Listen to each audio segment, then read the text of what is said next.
Welcome to This Is Money podcast, sponsored by Charles Stanley Direct. I'm Georgie Frost, and joining me and Simon Lambert today is Helen Crane. And coming up, the cost of gold-plated public sector pensions has ballooned, and the gulf with private pensions is widening. Is it time they were cut? Or do we risk a race to the bottom? Also, why workers earning £52,000 will be worst hit by changes to salary sacrifice. Plus, is another retail giant about to bite the dust? What has gone so wrong at Argos? And can it ever return to its former glory? When will food prices come down? And what are the names most likely to win the premium bonds? Don't forget you stay up to date with all the latest breaking money news. Just go to thisismoney.co.uk or download the app. But first, a message from our sponsors. Still wondering how the budget will affect your finances? Lisa Kaplan and her team at Charles Stanley Direct are here to help. The financial coaching service gives you clear, practical guidance with no jargon and no pressure. Book your free 15-minute call today at charles-stanley.co.uk/financial coaching. Go on, get answers you can trust. Remember, investment involves risk. Now back to the show. A row is brewing about the cost of gold-plated public sector pensions. The total cost has ballooned to almost £6 trillion this year, leaving households on the hook for an average of just over £200,000 each. That's according to new analysis. It comes at a time when private sector workers face a raid on their retirement savings, with the Chancellor attacking salary sacrifice schemes used to build pension pots. The government disputes these figures, but pension experts say the gulf between public and private sector pensions is getting indisputably wider. So what can be done about it? Welcome to you both.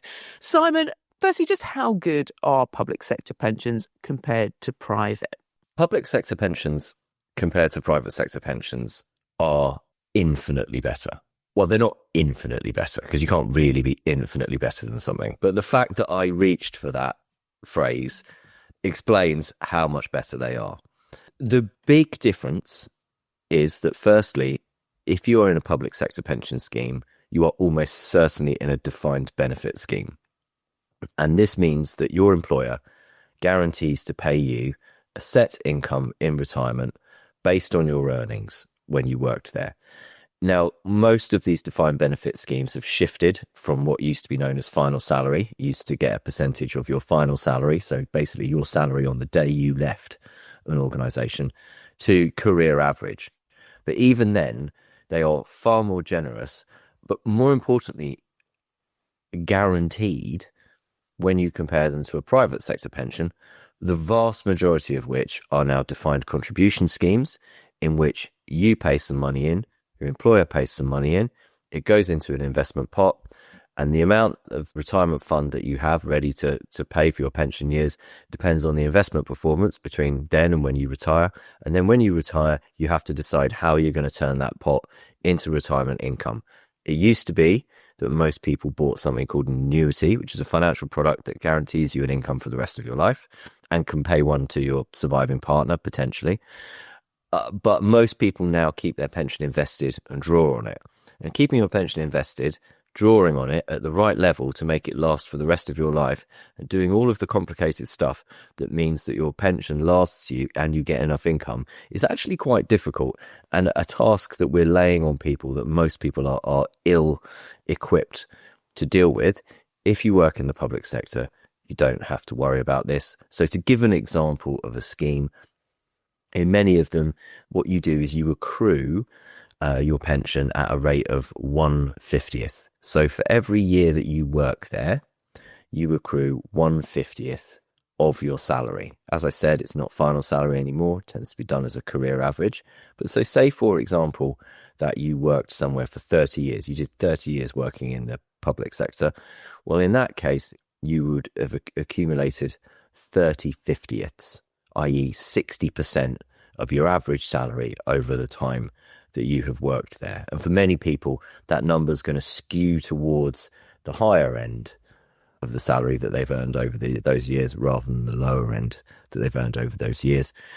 And, you know, to put it in context, if you were to try and buy that same amount with a pension pot, private sector pension pot, defined contribution pension pot, it would in most cases cost you, you know, a very, very large amount of money. We're talking hundreds of thousands of pounds.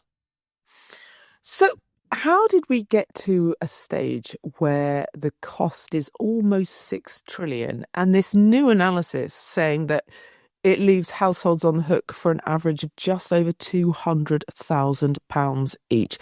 That is quite a hefty figure. It is. And firstly, as you noted, the Treasury disputes this figure, right? So it says it's more like 1.4 trillion, but it's a few trillion between friends. Yeah. What is a few trillion between friends? This is based on some research by a man called Neil Record, who is a former Bank of England economist. Okay, so it's not just any old person, right? Someone who knows their onions.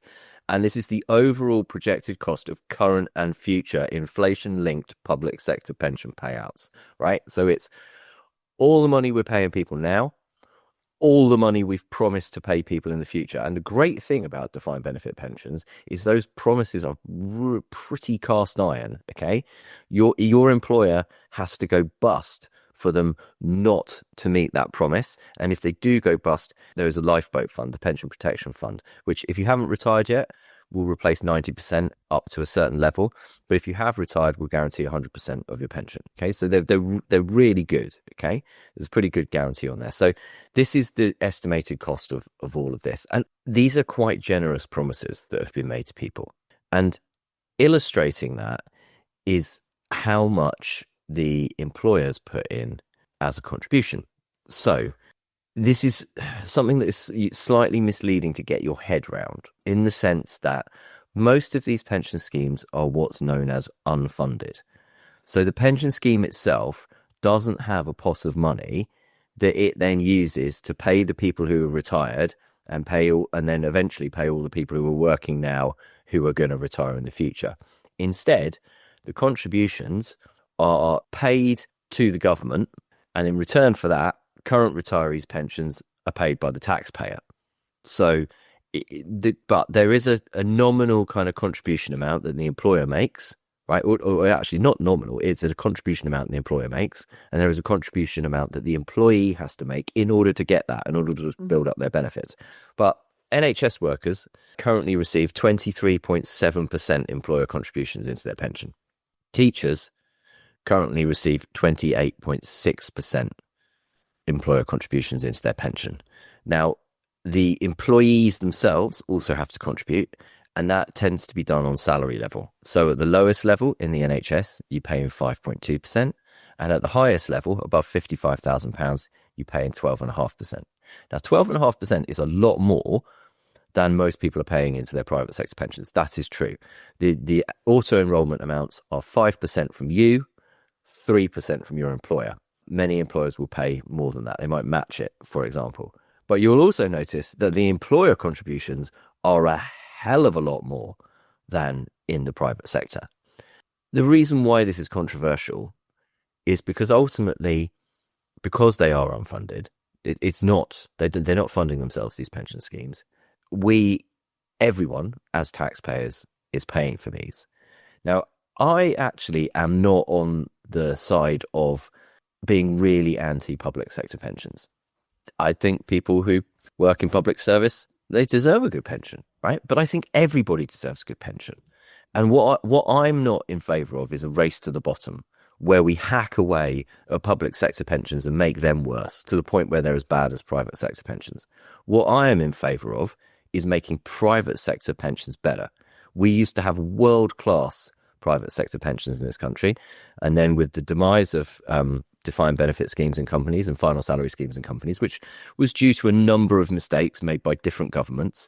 One of them is blamed on Gordon Brown, but Margaret Thatcher didn't help by allowing companies to effectively spend their surpluses. I'm in favour of making private sector pensions better. What I'm not in favour of doing is keeping public sector pensions as a much, much, much better option that we are all paying for, including those of us working in the private sector, whilst making private sector pensions worse, which is what the government is currently doing and why this is in the news at the moment. Rachel Reeves, in the budget, staged an attack on salary sacrifice, which is a scheme that is used by many private sector workers to pay money into their pension. It helps them get more into their pension. It gives them a little leg up.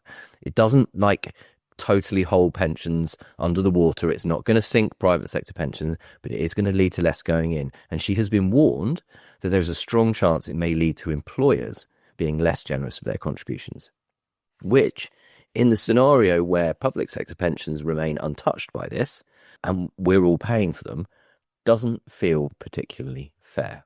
And the important point is that most public sector pensions operate as a net pay scheme, and that means that those contributions that are being made by the employee comes out before tax, right? Mm-hmm. So they're already getting a similar benefit to salary sacrifice, which is why this is so controversial.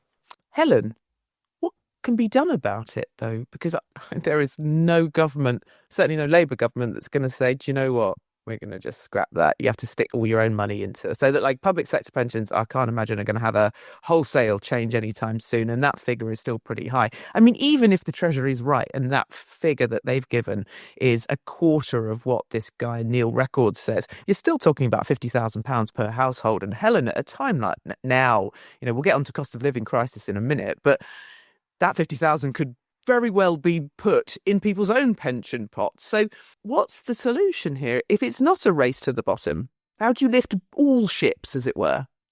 You're right. It's so tricky, isn't it? And actually, as Simon said, the way that these schemes work, the public sector schemes, is essentially that the people who are working and paying in today are essentially funding the pensions of people who worked in the public sector who are now retired.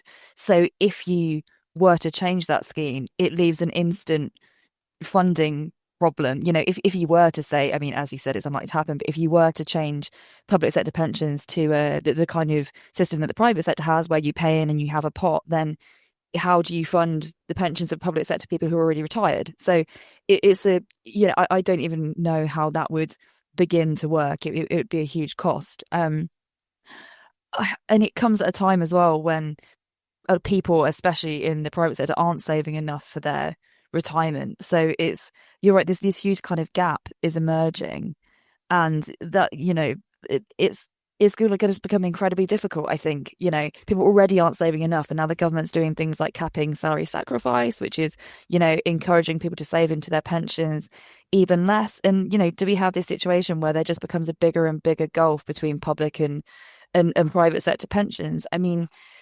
the government ostensibly could tell employers that they have to pay more into their workers' pensions, but then that will lead to things like they'll lay off people. Companies will probably cut jobs. So all those sort of moves would have a sort of adverse effect probably in the end. I mean, I don't really know what the answer is. If you want people to pay more, then you make it more tax advantageous, but they're obviously sort of doing the opposite of that. So but it does become extremely difficult. Simon, what have some of the experts say? I'm sure there's plenty of think tanks that have been mooting some ideas about what we can do. I mean, look, there's an option in which you just do the same thing that happened in the private sector.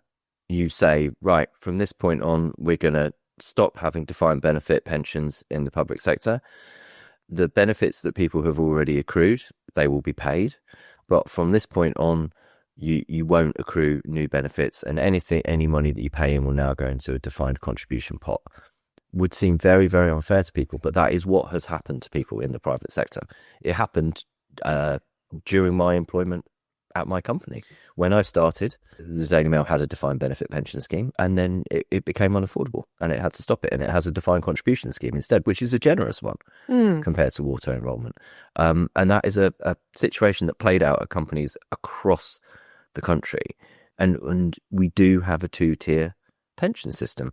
The other option is that you allow people who are working in the public sector already to continue accruing their pensions under defined benefit schemes, but new starters don't get to join.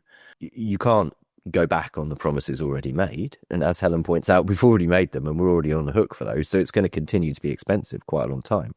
But if you take someone, for example, who ends up with like a career average earnings, £50,000, which is a lot of money, but bear in mind inflation, etc. And if you're looking at someone midway through their public sector career, it's highly likely that that could be the case. If they worked for 30 years and got 60% of their average salary, that would be a £30,000 a year pension. That would put them on track for a moderate retirement, according to the Pensions UK benchmark figures that we love so much on the This Is Money podcast. They'll be able to afford a couple of holidays and some Sauvignon Blanc, maybe. For the equivalent pension pot you would need in the private sector to get your £30,000 a year income, you'd need £750,000. Wow. That is way bigger than most people's pension pots will ever be. It is also a figure that you may notice will tip you into inheritance tax in the future, because the government also decided to pull pension pots into inheritance tax, which, they said it's because rich people are using them to pass on wealth free of tax, which is only true for those people who died before the age of 75. After the age of 75, income tax was charged on beneficiaries anyway, and rarely is dying before 75 considered a win. But the point is like, actually, those people are just doing what they were told to do, starting saving when they started work, building up a pension pot that is at £750,000 only just going to get them a moderate retirement and is the equivalent of what middle higher-ish earner in the public sector would get. Now, obviously, those public sector pensions can't be inherited because they die with you. But the benefits do go to your spouse. And there are other benefits that come with them, better death in service benefits and things like that. But like I said, I don't think that we should have a race to the bottom and make public sector pensions worse. We might need to make them a bit less generous, but you're then making them worse anyway. But I do think that we should recognise that there is a two-tier system, and we should stop attacking private sector pensions and and pension pots, which is what has happened. And bear in mind, the previous government, it can't wash its hands of this. They were the government that over the years in power slashed the lifetime allowance down to the point where it caused so much problem that the NHS was creaking at the seams. They slashed the annual allowance. When Gordon Brown left as Chancellor, the lifetime allowance and annual allowance were way, way higher than they were when the Tories left power. And then I guess the other thing I would say is, like, if you do work in the public sector, for God's sake, definitely sign up to your pension scheme. I mean, there are loads of people working in the public sector who just do not realise how good their pension is. Me and Helen were talking about this yesterday, recounting close friends and family that we know who we have had conversations with, and we're like, no, your pension is really good. And it's like, no, it's really amazing. I mean, I've got a friend who's a doctor, right? And he's like, yeah, but I have to pay a load of money into it. I'm like, yeah, but what you get in return is amazing. It's so much better than what we were at to dinner. I was like, it's so much better than I'll get, that he'll get, that he'll get. I'm like, this is a really good deal. And I also think that when we're talking about people's pay, we should probably be talking about their entire package. So when you talk about teachers' pay, when you talk about resident doctors' pay, when you talk about their pay, we're not accounting for the fact of, the pension contributions going into there, which all of a sudden starts to make people's pay look an awful lot more generous. And maybe we should do this with the private sector as well. And it's true, in the public sector, it's a lot more rigid. There are pay grades. It is harder to climb the ladder. But the median wage in the public sector, I believe, is still higher than the median wage in the private sector. All right, then. I want to stick with salary sacrifice because there's a bit of research done by the pensions consultancy LCP, which took a look at who would be hit the hardest with the new rules announced in the budget, making obviously salary sacrifice less lucrative from 2029. And they found it was middle income earners. So actually they could be paying more effectively than those who are earning even higher. And when you throw in the simultaneous freeze on income tax thresholds and the level at which graduates pay back student loans, they're saying those earners on salaries between 40 and 50 grand will be hit the hardest. Helen, there's a lot of maths in here. I'm famously not very good at maths, a lot of numbers, but how does that work? So it does seem to, as with many things at the minute, it's people in this sort of middle earning band who unfortunately are gonna take the brunt of this. So as we know at the minute, people use salary sacrifice they essentially forego some money from their salary and put it into their pension instead. That reduces their salary on paper, which means they pay less national insurance and income tax, and the money also goes into their pension. So it's been a bit of a win-win. As you say, Rachel Reeves is now capping the amount they can do that with every year at £2,000. So that means that people are going to be paying more in national insurance. As you said, LCP have run these figures, and they show that, middle earners will be hit more by this national insurance rise, and those earning more could actually pay less extra national insurance. The reason for this is that employees earning up to £50,270 a year, so that's the threshold for the higher rate tax band, pay the full rate of employee national insurance. And after that, on earnings above that amount, it drops to 2%. So that means that basic rate taxpayers pay 8% in national insurance contributions on any amount sacrificed above the £2,000 cap. And those earning over £50,270 will pay 2% on anything above that. So someone has a £40,000 salary, they sacrifice 5% of their income into a pension, they don't pay any more in national insurance.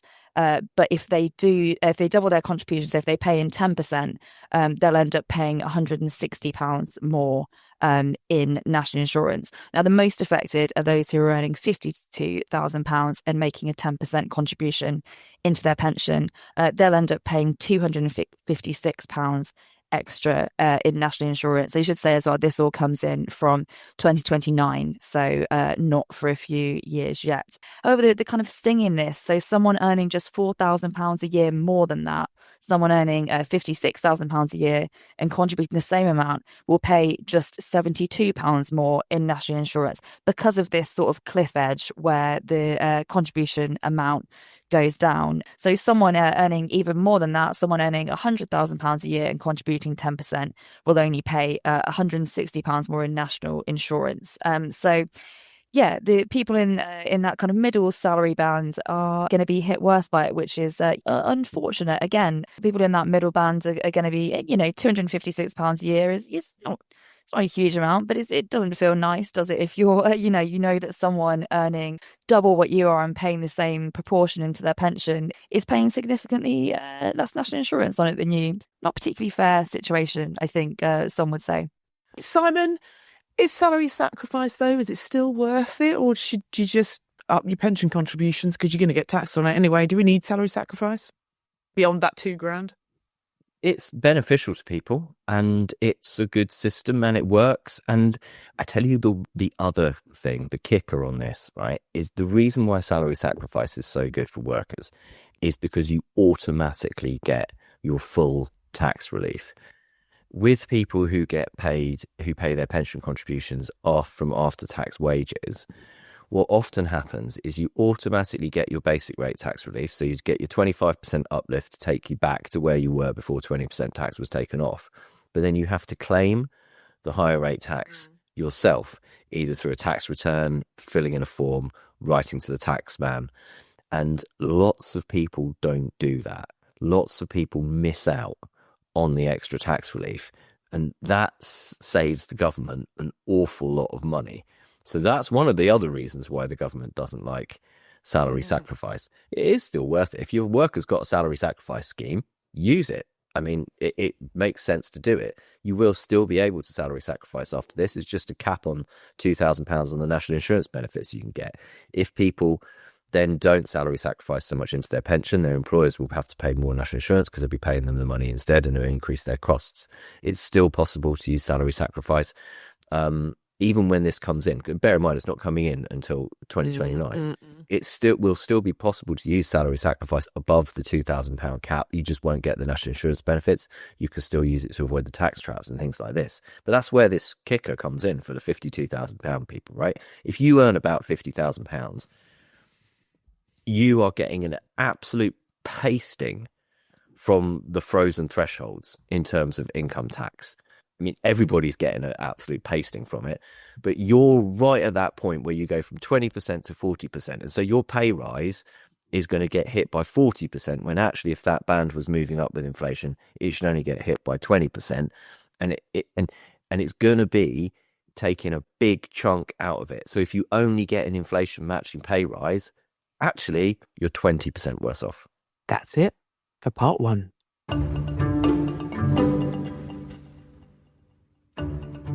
I'm joined now by Blair and Gashi of Charles Stanley Direct for our weekly Investing Explained feature. Blair, we've got a question here from a listener. I'm 40 with 2 children aged 10 and 8. I have a £300,000 pension pot and have £600,000 of equity in our home with my husband, who also has a similar sized pension. If something terrible happened and we both died, would our children face inheritance tax on our pensions? That's a very good question. Look, under current UK rules, your pension is not part of your estate for IHT purposes. So normally your children would not pay IHT on those pots. So £300,000 from the wife and £300,000 from the husband if both of you died, theoretically. However, following last year's budget, there is a major change coming, and from April 2027, pensions will essentially be part of the estate for IHT calculations. So in the example just now, currently you're fine, but when this change happens, it's a slightly different picture. Because if you calculate your pension pots plus the home, we're looking at some IHT being payable around £200,000 if we look at the nil rate band and the resident real rate band that you both would have in this calculation. So in a nice long-winded way, as things stand right now, your pensions are outside of your estate, but in 2027 that will change and can possibly impact you. So now it's more important than ever to kind of review your estate plan, make sure that you completed nominations and expression of wish forms on the pensions, and seeking some advice to mitigate IHT and strategies behind that become more valuable. Blair, thank you very much. Thank you. Welcome back. Christmas, a time for mince pies, Slade on repeat, and nostalgia. And what it invokes more memories at this time of year than the Argos catalogue. I mean, it wouldn't invoke memories because it's gone. I mean, maybe Quality Streets as well. But alas, while the chocolates remain a festive staple, the catalogue is but a relic of bygone pre-internet era. The question is Argos about to follow suit? The retail giant's most recent full-year results showed it had slumped to a loss, while it has also slashed thousands of jobs. Who remembers the Argos catalogue, though? Wasn't it? It was a staple of Christmas. Big fan of the Argos catalogue, and actually, I think potentially missing a trick there. I mean, we had my niece and my nephews to stay the other weekend. We looked after them. My niece Lila is 6, and she arrived with the Smith's Toys catalogue, and she did a lot of reading of the Smith's Toys catalogue, reading and circling all of the things that she wanted. And then we spent a very enjoyable 45 minutes on the sofa one morning whilst I was having my coffee and toast, and Lila was taking me through the entire Smith's Toys catalogue, showing me every single thing that she had circled. Yeah, and we went from the first page to the last page. Wow. And you're advocating a return for the Argos catalogue? I'm just saying that, it's really difficult getting kids to tell you what they want for Christmas, even though kids normally want a lot of stuff. And this was pretty helpful. Arguably, she's going to get more presents off the back of it, and they're going to sell more toys. The revival of physical media is happening. Gen Z are buying albums. They are buying cassettes. They love photos, everything. Yeah. Give them a catalogue. What do you know what? Catalogue. Look, I don't want to make, 2 + 2 is 4 here, Helen, but look, no Argos catalogue, bad figures, job losses. I I do think to an extent, you're right. I don't know how much it cost them to print out those hundreds of thousands, probably millions of catalogues. I remember, do you remember just before Christmas, you would go, or a while before Christmas, you'd go to your local Argos, and they were outside the store. Yeah. They would have a pallet full of catalogues, and you'd just be able to take one. Then on a huge wooden pallet full of thousands of catalogues, and people would just be everyone would grab one. It was such an institution, wasn't it? I think, it hugely nostalgic. And my mum used to work in Argos as a Christmas job, right, when I was a kid. Every Christmas she'd go and do a couple of months shifts in Argos. And it was honestly insane. People would try and bribe her to put the best toys by for them. So like my friends' moms would be like, whatever the big toy was that Christmas, like, you know, I don't know, they'd be like, oh, you know, remember those like bouncy board, those like bouncy balls that used to stand on, little girls? I remember one year it was those. And everyone in my school was like, can you just, I know you work in Argos, can you like leave one behind for me and I'll come and buy it? And I was like, no, like that's against the Argos. But Argos was huge. It was, you know, it was where you went to do your Christmas shopping because it had everything. And it still has everything. But I think the issue is probably, I mean, Argos is kind of like a Amazon in real life, pretty much, isn't it? Like it has everything that you want. I mean, not to the ludicrous extent that Amazon has, but it's the same concept. You know, you go to one shop, it has most things that you might need in a big sort of warehouse situation. And I think over the years, Argos decided that it wanted to be more like a bit of an Amazon. So they stopped the catalogue. In 2012, it announced plans to reinvent itself as a digital retailer. And then obviously it was sold to Sainsbury's in 2016, which meant that the stores are now inside Sainsbury's supermarkets. So it's kind of moving away from this physical retail presence on the high street, which is obviously to save money, you know, expensive rent, staffing, that kind of thing. And I think Argos, it could be this sort of big online business, but I do think that seems to have backfired. I get that shops can't just keep open endless stores, like on the off chance that some customers might wander in. But I think having like a presence is still important. I mean, I don't know if people would kind of just pop into Argos on the, you know, if they're just browsing the shops. It's not, can't really window shop there. But I do think having an Argos on your local high street, it's quicker than ordering something online. And I think that convenience of just popping in, getting what you need, like I do think that's something that people actually still want, especially, you know, if you've got something big you need to buy. Like I recently was buying a few bits of furniture from Habitat, which is now part of Argos. And, you know, much easier to just go there, pick it up, take it home than pay X amount for it to be delivered to your house, you know, wait for a few days for it. I do think there's situations where Argos actually is still handy. But then if you take away the stores and, you know, your Argos is in a little corner of your Sainsbury's, it's not really sort of front of mind. I think maybe people have just sort of forgotten about it. Well, the front of mind is really key, especially when it comes to the catalogue, because that's it. Why would you go to Argos? Why would you go to Argos? You don't see it, except if you go to a big Sainsbury's, not every Sainsbury's. Simon, is this, I mean, Helen made some really interesting points there, and the one that I'm landing on is the Amazon, wanting to try and be like an Amazon. The reality is we live in an Amazon world, an Amazon retail world. Can any company compete with that? Is this symptomatic of a wider retail problem? Or actually, is this something that is more unique to Argos? Because I thought that Sainsbury's tie-up was supposed to reinvigorate, save Argos. Well, I mean, you can compete with Amazon if you Temu. Oh, don't. And the quality of stuff on Amazon has got a bit worse, actually. So, you know, my father-in-law, who regularly shops on both, says basically you might as well just order from Temu. Oh, wow. Race to the bottom. For some stuff, and he ordered the same thing from both of them and everything like that. But the point is, I think Argos has massively missed a trick. In fact, if you go back far enough in the This Is Money podcast archive, you will discover the episodes where we were talking about Argos being bought by Sainsbury's and why it was buying it. And the reason why Sainsbury's bought Argos, or one of the reasons, is because Argos had absolutely nailed click and collect. It's hard to remember now, but Argos absolutely had click and collect sorted. You could order something, you couldn't necessarily go get it straight away because it wasn't always in the shop, but you could probably get it the next day, right? And the ability to do that and go into a shop on the high street and get that thing, as Helen said, was invaluable, especially the way things have changed. I mean, it's become unbelievably easy to get Amazon or somebody else to deliver something to your door almost instantly. But you know what's going to happen? Like someone's going to come round, play knockdown ginger when delivering it, randomly give it to someone else. You might not be in. It might be something that you don't want left on your doorstep, thrown over a fence, given to a random next door neighbour that you're never going to find out who it was, all that kind of stuff. You might actually want to go into the shop and get it.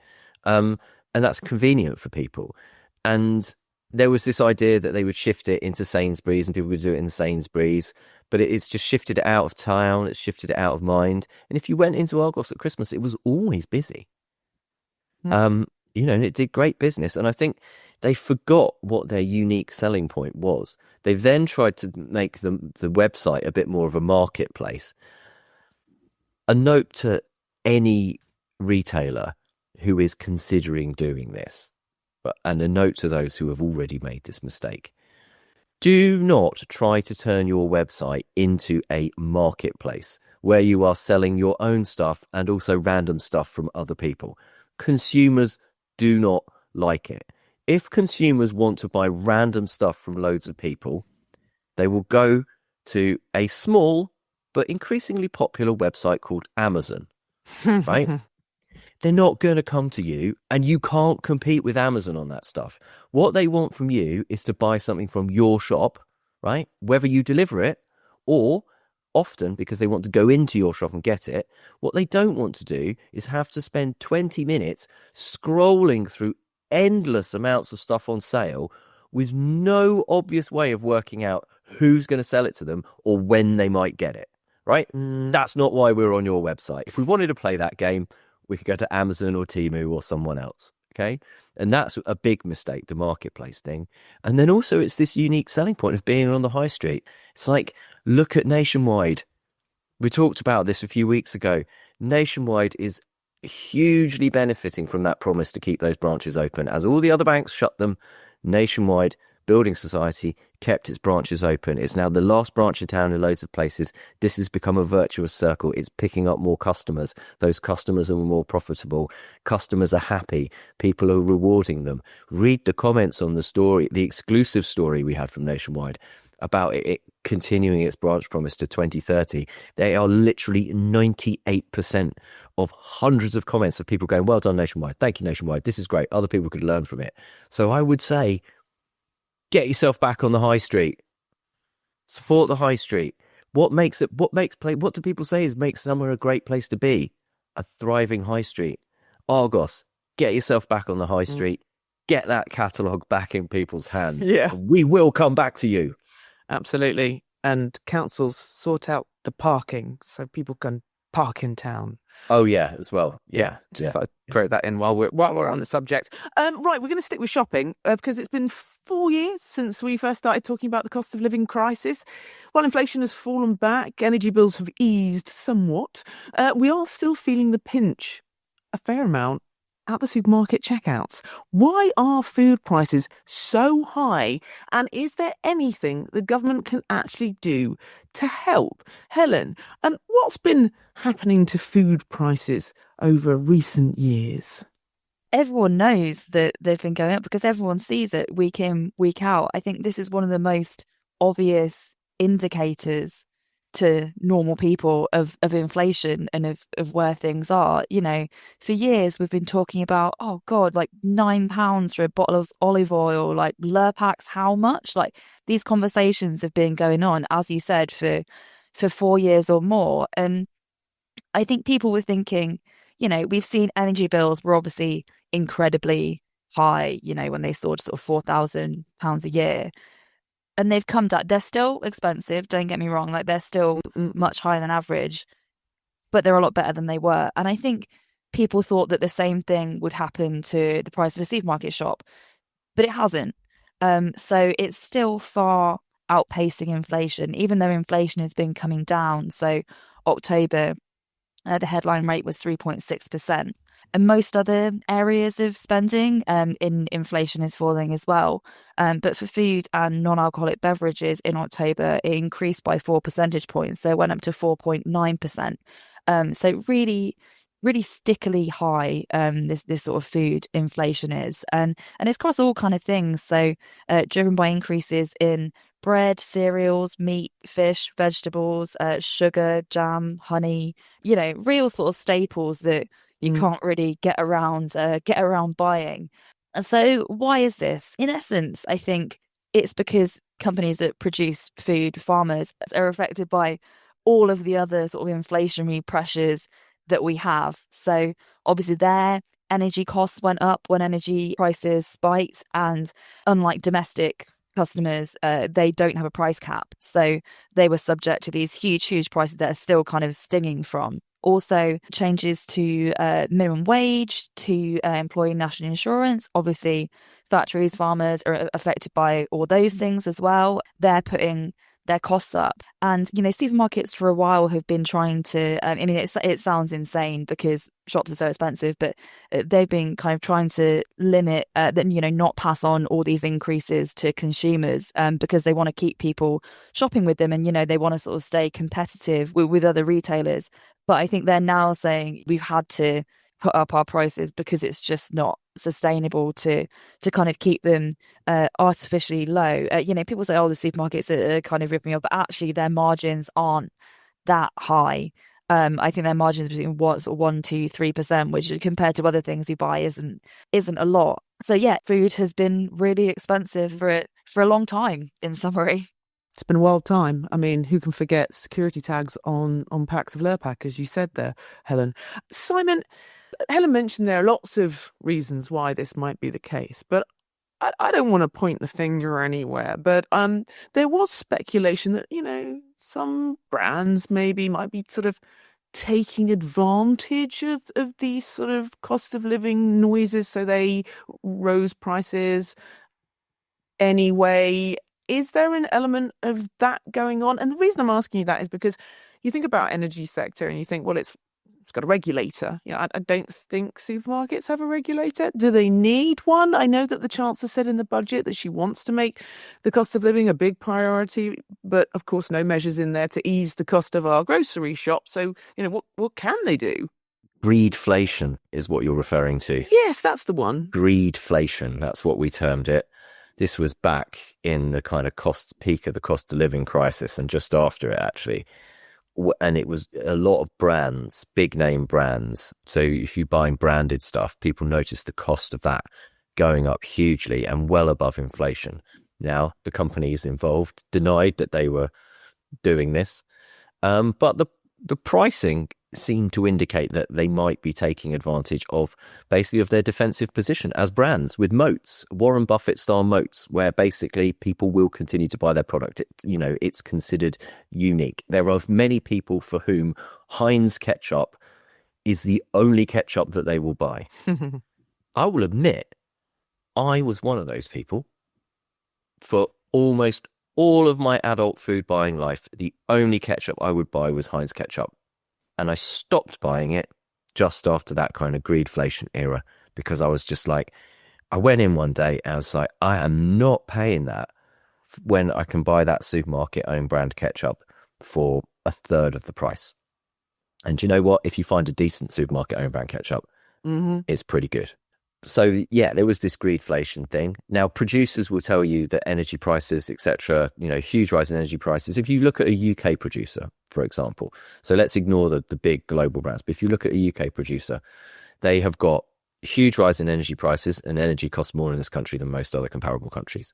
Large rise in wages, large rise in the cost of employing people due to the national insurance hike, extra costs due to Brexit, and, extra kind of regulatory costs that have been introduced to them. So they have seen a substantial increase in their costs. And when you add all of this together, then it adds up to a lot. But then you're also seeing inflation coming from farms, from the raw ingredients of our food. For example, even vegetables. Climate change has led to a number of extremely sketchy years of weather. Very long periods of dry, followed by very long periods of wet, followed by very long periods of dry. And it's causing havoc with farmers. My brother-in-law is a vegetable farmer, is constantly bemoaning the weather, and not to come all Clarkson's farm on this, but it does matter. It does make a difference. And it really didn't help farmers when the decision the government made was to hit them for inheritance tax after the worst harvest in memory, basically. And this feeds through also, grain prices, feeds through to the cost of meat as well. Beef and veal inflation hit 27% in October. 27%. The cost of beef mince is up something mad, like 30-something%, causing people to shift to pork mince it is, or buy less of it and use smaller packs and things like that. And yeah, okay, you can make different choices, but ultimately what this means is you're having to make different choices, and it's making everybody feel poorer. And as Helen said, the price of your shop and the stuff that goes in your basket is something that you really notice. Often you don't notice it for a long time until you really do notice it, and then you really, really do notice it. Is the pain going to be over anytime soon? I mean, this is the problem with inflation. Prices go up. If inflation slows, it doesn't mean the prices aren't still going up. They're still going up. And it's not like they go, oh, right, well, inflation's not really high anymore. We'll just bring down the prices. They stay there and then they just build on that price. So is there hope? Is there a light at the end of the food tunnel? Bloody well hope so, because I really like steak. No, I mean, there is potentially. Food prices aren't necessarily one of those things where it always gets more expensive. You do see prices spike and then come down. It does happen. Some of those costs, I think, are going to be there forever and they're not going to get cheaper. But I think that some of the things will potentially, come down in price. The pendulum does swing the other way, but probably not going back to where they were, which is bad news for people like me who quite fancy a steak for their dinner. Finally, premium bond winners. They might be random, but there is one elite group, Helen, that has won a top prize more than anyone else. Who is this elite group? So this elite group, Georgie, are people with the name David. Right. With the name Susan, John, Michael, and Peter. Right. So we all head down to change our names by deed poll then? Exactly, and that will definitely work. Brilliant. So, yeah, crack on. Change your name to David, John, Peter, Frost.